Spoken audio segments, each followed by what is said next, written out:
നമസ്കാരം, ഭാരത് ലൈവിലേക്ക് സ്വാഗതം. നമസ്കാരം ഹരീഷ്. നമസ്കാരം. US-ൻ്റെ ഇന്ത്യയിലെ അംബാസഡർ സെർജിയോ ഗോർ,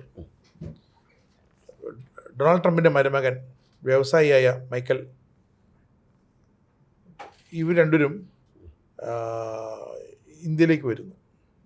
ഇന്ത്യയിലേക്ക് വന്നിട്ട് കേരളത്തിലേക്കാണ് വരുന്നത്. വേമ്പനാട്ട് കായലിലൊക്കെ വന്ന് കണ്ട് ചുറ്റിക്കറങ്ങി പോയി. വേറെ വിഷയമൊന്നുമില്ല.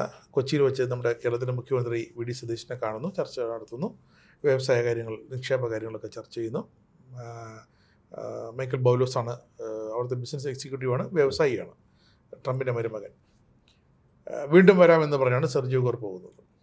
ഇതേ സെർജിയോ ഗോറാണ് കശ്മീരിലേക്ക് എത്തിയത്. കേരളം തെക്കേറ്റത്, മറ്റേതാണ് വടക്കേറ്റത്. കശ്മീരിലെത്തി അവിടുത്തെ മുഖ്യമന്ത്രിയെ കാണുന്നു, മുഖ്യമന്ത്രിയെ കണ്ട് ചർച്ച നടത്തുന്നു. സ്വാഭാവികമായിട്ടും പക്ഷേ ആ ചർച്ചയെ വിശദീകരിക്കുന്നത് ലോക്കൽ ഗവൺമെൻറ്റുമായിട്ടുള്ളൊരു ചർച്ച അല്ലേ. സെർജിയോ ഗോർ പറഞ്ഞത് അവിടെ വീണ്ടും പിന്നെ കമൻറ്റ് ചെയ്തത് കശ്മീർ ഇന്ത്യയുടെ അവിഭക്ത ഭാഗം തന്നെയാണെന്നാണ്. എന്തൊക്കെയോ അതിലെന്തോ ഒരു സംശയമുണ്ട്.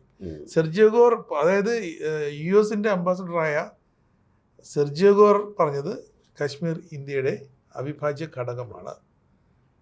പക്ഷേ അദ്ദേഹത്തിന്, മുഖ്യമന്ത്രിക്ക് അത്ര പിടിച്ചില്ല കമൻറ്റ്. ശരിക്കും അവിടെ എന്താണ് സംഭവിച്ചത്?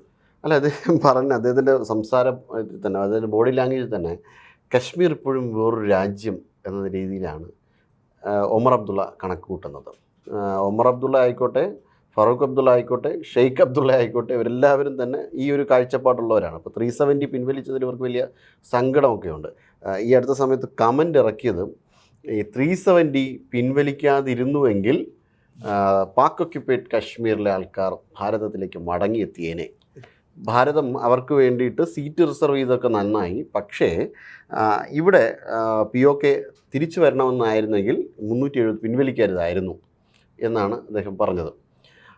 അതിൽ തന്നെ വളരെ ഒരു ദുഷ്ടലാക്കുണ്ട്. കാരണം 370 കൊണ്ടുവന്നു കഴിഞ്ഞാൽ എങ്ങനെയായിരുന്നു കാശ്മീരിനെ അവർ 370-ലൂടെ കശ്മീരിനെ നേരിട്ട് നമുക്ക് നന്നായിട്ട് അറിയാം. അപ്പോൾ ഈ രീതിയിൽ ഒമർ അബ്ദുള്ളയ്ക്ക് പാരമ്പര്യമായിട്ട് തന്നെ ഇന്ത്യ കശ്മീർ ഒരു സ്വതന്ത്ര രാജ്യമാണ് എന്ന മൈൻഡ് സെറ്റ് ഉണ്ട്. ഒമർ അബ്ദുള്ളയാണ് ഇപ്പോഴത്തെ മുഖ്യമന്ത്രി. അതെ, ഫാറൂഖ് അബ്ദുള്ള മുഖ്യമന്ത്രി. അപ്പോൾ ഒരു സെക്കൻഡ് ഇതും കൂടെ പറഞ്ഞോട്ടെ. അതായത് ഈ പ്രദേശത്ത് നടന്ന സ്റ്റോൺ പെൽറ്റിംഗ് ആയിക്കോട്ടെ, ഈ സാധാരണ മനുഷ്യർക്ക് അവിടെ ഫണ്ട്, അതായത് കശ്മീരിനൊരു സ്പെഷ്യൽ പ്രൊവിഷൻ ഉള്ളത് കൊണ്ട് തന്നെ നല്ല ഫണ്ട് കാശ്മീരിൽ ലഭിക്കുമായിരുന്നു. ആ ഫണ്ടൊന്നും സാധാരണ ജനങ്ങൾക്ക് എത്തിയില്ല. പബ്ലിക് ഡിസ്ട്രിബ്യൂഷൻ സിസ്റ്റം വഴി ഏകദേശം 100% ലീക്കേജ് ഉണ്ടായിരുന്നു എന്നുള്ള രീതിയിലുള്ള റിപ്പോർട്ടുകളും വന്നിട്ടുണ്ടായിരുന്നു. അപ്പോൾ അങ്ങനെ വലിയ രീതിയിൽ അഴിമതിയും കൊള്ളയും നടന്നിട്ടുള്ള സ്ഥലമാണ്. അതൊന്നും ചെയ്യാൻ വേണ്ടിയിട്ട് പറ്റുന്നില്ല. അപ്പോൾ 370 കൊണ്ടുവന്നാലേ അതിലൊരു നേട്ടമുള്ളൂ. ഇതാണ് അവിടുത്തെ ഒരു വാസ്തവം. അപ്പോൾ സെർജിയോ ഗോർ വന്നപ്പോൾ സെർജിയോ ഗോറിനോട് പറയുന്നത് 2 കൺട്രീസ്, ഈ അമേരിക്ക, അദ്ദേഹം ഇന്ത്യയാണോ ഉദ്ദേശിക്കുന്നത് കശ്മീരിനാണോ ഉദ്ദേശിക്കുന്നത് അറിയില്ല. അത് നമുക്ക് ജസ്റ്റ് ഒന്ന് കേട്ടു നോക്കാം. Everybody here knows I'm the U.S. ambassador to India, and this is an important part of India, and so I'm here visiting for the first time. It is an incredibly beautiful place, and so I'm thrilled to be here, thrilled to see this place. We just had a very good meeting, and we have some follow-ups that we hope to take back to Washington, back to Delhi. But a very warm, a very cordial, and we look forward to building this relationship forward. It was as Ambassador Gore has said, it was a very good meeting. We had an opportunity to discuss the relations between our two countries, but with specific focus on what the US can do with Jammu and Kashmir. There are obviously certain legacy issues that over time we will be working to resolve, but we look forward to taking this conversation further. This is a conversation that will take place both between Ambassador Gore and Washington, and between me and the government of India in New Delhi, but we are very hopeful and optimistic. അപ്പോൾ ഈ രീതിയിൽ ഈ 2 രാജ്യങ്ങൾ തമ്മിലുള്ള, അതായത് കശ്മീരുമായിട്ട് നേരിട്ട് America ഒരു ഉടമ്പടി ഉണ്ടാക്കുന്നെന്നും കശ്മീർ ഒരു സ്വതന്ത്ര രാജ്യം എന്നതുപോലെ കശ്മീരിൽ ഇങ്ങനെ ചെയ്യാം, അങ്ങനെ ചെയ്യാം, അമേരിക്ക നേരിട്ടുള്ള ഇൻവെസ്റ്റ്മെൻറ്റിൽ ഞങ്ങൾ സ്വീകരിക്കാൻ തയ്യാറാണ് എന്നുള്ള രീതിയിലാണ് പറഞ്ഞത്. ഇയാൾ കൺട്രി എന്ന് പറയുന്നത് കശ്മീരിനെയാണല്ലേ ശരിക്കും? രാജ്യം- നമ്മളൊക്കെ കൺട്രി എന്ന് പറയുന്നത്, രാജ്യം എന്ന് പറയുന്നത് ഇന്ത്യയാണ്. ഭാരതത്തെയാണ്. ഇദ്ദേഹം പറയുന്നത് കശ്മീരിനെയാണ്. അതെ.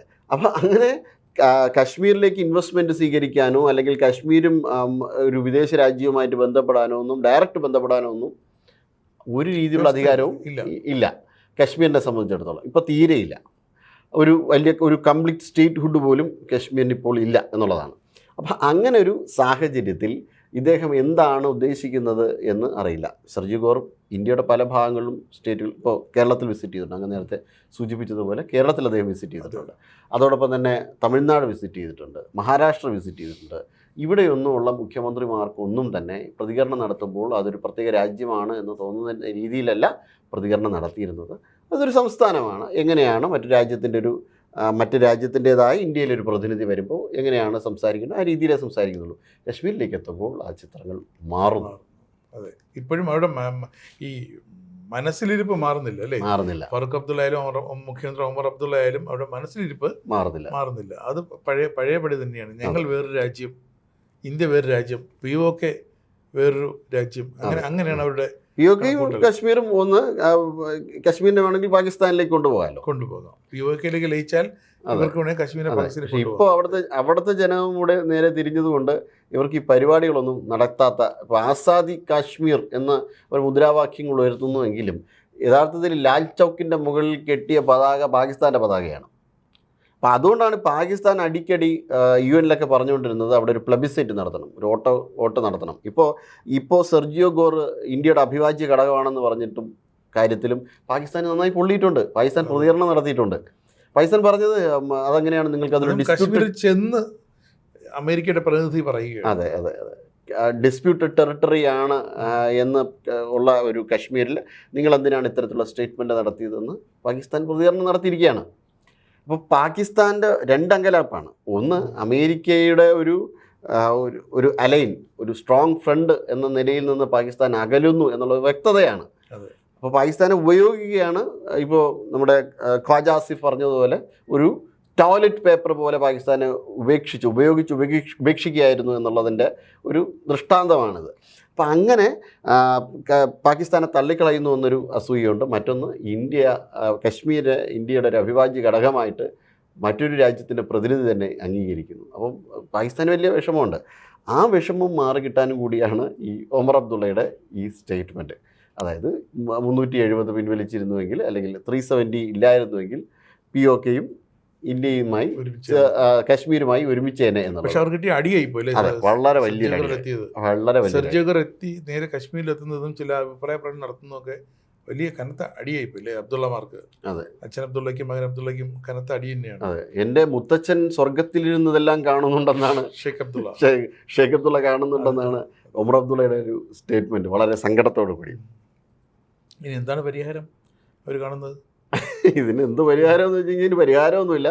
ഒരു കാരണവശാലും ഇനി 370 തിരിച്ച് റീഇൻസ്റ്റേറ്റ് ചെയ്യാൻ പോകുന്നില്ല. കാരണം ഒരു സാധാ സംസ്ഥാനം എന്ന നിലയിൽ തന്നെ കശ്മീർ ഉണ്ടാകാൻ പാടുള്ളൂ. നെഹ്റു അല്ല ഇന്ത്യ ഭരിക്കുന്നത്. അതെ, നെഹ്റു അല്ല. നെഹ്റു ആയിരുന്നെങ്കിൽ അല്ലെങ്കിൽ നെഹ്റുവിൻ്റെ പാരമ്പര്യത്തിലുള്ള ആൾക്കാരായിരുന്നുവെങ്കിൽ ഈ രീതിയിലേ ഭരിക്കുകയുള്ളായിരുന്നു. ഇപ്പോൾ ഇന്ത്യക്ക് ഒരു ആണവായുധം ഉണ്ടായതിൽ പോലും ഇവർക്ക് വലിയ വിഷമമാണ്. ഇവർ പറയുന്ന ശക്തമായ സ്റ്റേറ്റ്മെൻറ്റുകൾ, ലോകരാജ്യങ്ങൾക്ക് സ്റ്റേറ്റ്മെൻറ്റ് നടത്തിയെന്ന് പറഞ്ഞാൽ പച്ചക്കള്ളങ്ങളാണ് മൊത്തം. ഇപ്പോൾ ഇന്ദിരാഗാന്ധി അമേരിക്കയ്ക്കെതിരെ, അമേരിക്കയുടെ 7ാം കപ്പൽപ്പട വരുന്നു, നിങ്ങൾ വന്നു കഴിഞ്ഞ് കഴിഞ്ഞാൽ പോകണമോ വേണ്ടയോ എന്നുള്ള കാര്യം വെറും പച്ചക്കള്ളമാണ്. അത് വെറും സോഷ്യൽ മീഡിയ ഗിമിക്ക് മാത്രമാണ്. ഇനി ഓപ്പറേഷൻ ബുദ്ധൻ ചിരിക്കുന്നു, ഇന്ത്യയുടെ ആദ്യത്തെ ന്യൂക്ലിയർ ടെസ്റ്റിംഗ്. യഥാർത്ഥത്തിൽ ഇന്ത്യക്കൊരു ന്യൂക്ലിയർ ബോംബ് ഉണ്ടാകുന്നത്, അതായത് ന്യൂക്ലിയർ ബോംബ് ഉണ്ടാകുന്ന ശക്തിയാണ്, ഓപ്പറേഷൻ ശക്തിയിലൂടെയാണ് 1998. അന്ന് ചിദംബരം പറയുന്ന സ്റ്റേറ്റ്മെൻറ്റ് ഇപ്പോഴും പബ്ലിക് ഡോക്യുമെൻ്റ് ആയിട്ടുണ്ട്. ചിദംബരം പറയുന്നത് ഈ ഇന്ത്യ എന്തിനാണ് ഈ ന്യൂക്ലിയർ പരീക്ഷിച്ചത്, നമ്മളൊരു ടെസ്റ്റിംഗ് മാത്രമാണ് നടത്തിയത്, അല്ലാതെ ഒരു വെപ്പൺ ഉണ്ടാക്കാൻ ഉപയോഗിച്ചില്ല, വെപ്പൺ ഉണ്ടാക്കാൻ വേണ്ടിയിട്ട് തീരുമാനമെടുത്തില്ല. പക്ഷേ ഇപ്പോൾ ഇന്ത്യ ഒരു വെപ്പൺ ഉണ്ടാക്കിയിരിക്കുകയാണ്. ഇത് ലോക സമാധാനത്തിനെതിരാണ്. ലോകത്തിൽ ആദ്യമായിട്ടും അവസാനമായിട്ടും ഒരേ ഒരു തവണ മാത്രമേ ഈ ന്യൂക്ലിയർ വെപ്പൺ ഉപയോഗിച്ചിട്ടുള്ളൂ. അത് അമേരിക്കയാണ്. ഇന്ത്യക്ക് ഇതുകൊണ്ട് എന്താണ് പ്രയോജനം എന്നാണ് ചോദിച്ചത്.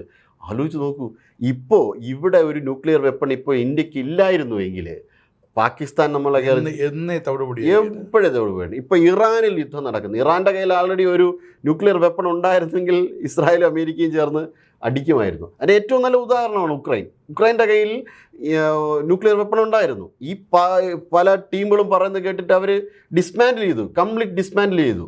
ഇന്ത്യ ന്യൂക്ലിയർ വെപ്പൺ ഉണ്ടാക്കാൻ പോകുന്നു തോന്നലിൽ നിന്നാണ് പിന്നീട് അവസാനം ന്യൂക്ലിയർ സപ്ലൈ ഗ്രൂപ്പ് NSC ഉണ്ടാക്കി വയ്ക്കുന്നത്. ഇത് ഇവരെക്കുറിച്ച് ഒരു രീതിയിലുള്ള കാഴ്ചപ്പാടുമില്ല, ഒരു ദീർഘവീക്ഷണം ഇല്ലാതെയാണെന്ന് ഈ പറയുന്ന ചിദംബരം സ്റ്റേറ്റ്മെൻറ്റ് ഇറക്കിയത്. ഇന്ത്യക്കൊരു ന്യൂക്ലിയർ വെപ്പൺ ഉണ്ടായത് ഇന്ത്യയെ സംബന്ധിച്ചിടത്തോളം വളരെ മോശമാണെന്നാണ് പറഞ്ഞത്. അപ്പോൾ ഇങ്ങനെ അത് വളരെ ബോൾഡായിട്ട് വാജ്പേയി എടുത്ത തീരുമാനമാണ്, വളരെ ശക്തിയുക്തം വാജ്പേയി എടുത്ത തീരുമാനം. അങ്ങനെ ആയതുകൊണ്ടാണ് നമ്മൾ ഇങ്ങനെ നിലനിൽക്കുന്നത്.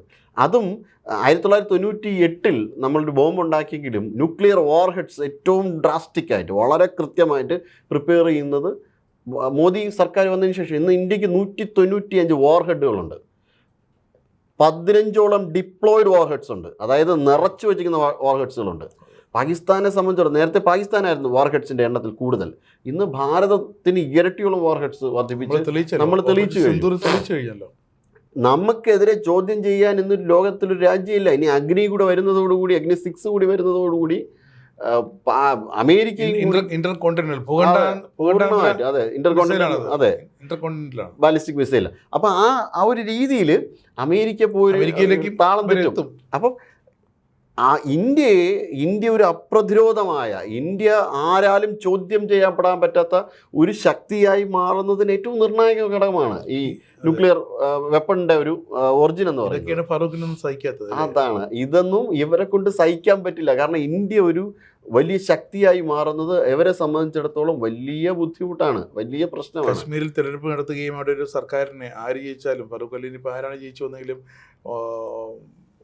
ഒരു സർക്കാർ രൂപീകരിക്കാൻ ഒമർ അബ്ദുള്ളയെ ക്ഷണിച്ചതും ഒക്കെ കേന്ദ്ര സർക്കാർ തന്നെയാണ് അല്ലേ? അതിനുള്ള സാഹചര്യം ഒരുക്കിയതും നരേന്ദ്രമോദി സർക്കാർ തന്നെയാണ്. അപ്പോൾ അവരതിൽ അഭിമാനപ്പെടുകയല്ലേ വേണ്ടത്. കാരണം അതിനെതിരെ നമുക്കെതിരെ, ഇന്ത്യക്കെതിരെ US-ന്റെ അംബാസഡർ വന്ന് ഇന്ത്യക്കെതിരെ പഴയതുപോലെ സംസാരിക്കാൻ പറ്റില്ല. പഴയതുപോലെ ഇപ്പോൾ പൊതിഞ്ഞു പിടിച്ചൊക്കെ സംസാരിക്കാൻ പറ്റും. നേരത്തെ വളരെ ബ്ലൈൻഡ് ആയിട്ടുള്ള ബ്ലാങ്കറ്റ് സ്റ്റേറ്റ്മെൻറ്റുകളാണ് ഇന്ത്യക്ക് നേരെ അവർ സംസാരിച്ചുകൊണ്ടിരുന്നത്. കാലുകുത്താൻ അവകാശമില്ല എന്നുള്ള രീതിയിലാണ് സംസാരിച്ചുകൊണ്ടിരുന്നത്. അതിൻ്റെയൊക്കെ ദോഷവശങ്ങൾ നമ്മൾ അനുഭവിച്ചു. കാലുകുത്താൻ അവകാശമില്ല എന്നിടത്തേക്കാണ് ഇന്ത്യ ലോകത്തെ ഏറ്റവും ഉയരം കൂടിയ തീവണ്ടി പാത നിർമ്മിച്ചുകൊണ്ടിരുന്നത്. ഇപ്പോൾ വന്ദേ മാതരം പൂർണ്ണമായും കേരളത്തിൽ ആലപിക്കാൻ പറ്റില്ല മുസ്ലിം ലീഗിനെ പേടിച്ച്. പക്ഷെ വന്ദേ മാതരം പൂർണ്ണമായും കശ്മീരിനെ കൊണ്ട് ആലപിച്ചു. കാല് കുത്താൻ സമ്മതിക്കില്ലെന്ന് പറഞ്ഞു ലാൽ ചൗക്കിൽ. നമ്മൾ അവിടെ ചെന്ന് ത്രിവർണ്ണ പതാക ഉയർത്തി. ആ സമയത്ത് തന്നെ ഇന്ന് ലാൽ ചൗക്ക് ത്രിവർണ്ണ പതാകയാൽ പൂർണ്ണാലങ്കൃതമായി നിൽക്കുന്നു. ഭാരതാംബ ചിരിക്കുന്നു. തീർച്ചയായിട്ടും. ശരിക്കും ഇങ്ങനെയൊക്കെ വരുമ്പോൾ ഈ അബ്ദുള്ളമാർ ഒന്നുകൂടി ഒന്ന് ചിന്തിക്കുന്ന നല്ലതായിരിക്കും. ഇന്ത്യയുടെ ഭാഗമാണ് കാശ്മീർ. അവർക്ക് ഇനി സർക്കാരിന്റെ ഭാഗമാകണമോ വേണ്ടയോ എന്നുള്ള അവർ തീരുമാനിക്കണം. ഇന്ത്യൻ പാസ്പോർട്ട് വേണമോ അത് സറണ്ടർ ചെയ്യണോ എന്നുള്ള കാര്യം അവർ തീരുമാനിച്ചാൽ മതി. പക്ഷേ ഇന്ത്യ എങ്ങനെ പോകണമെന്നുള്ള കാര്യം തീർച്ചയായിട്ടും ഭാരതം ഭരിക്കാൻ ഒരു സർക്കാരിനെ നിയമിച്ചിട്ടുണ്ട്. അത് അവർ തീരുമാനിച്ചോളും.